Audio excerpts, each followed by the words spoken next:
तू माझी नाही ना, कुणाचीच नाही. आणि कुणाशी जरी संसार केला तर तू सुखी. अरे तिचं ऑपरेशन झालं, तिला 3 पोरं आहे. तू का पागल आहे का काय? मी तू त्या बाबळीपासून या बाबळी पोत, इकडल्या इकीन, पण तू जिरीन. तू जिरावली नाही ना मी म्हणा म्हणा. लोकांना काय माहिती तू कोणचा आहे.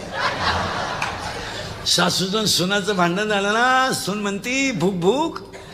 तुला काय भुकायचं भूक? फक्त मला कुत्रे मांजर होऊ दे, मग तू ये. हा म्हणून काही नाही भावाची केली. इथं 2-3 जणींनी भावाची केली. कशी जिरली? मी तू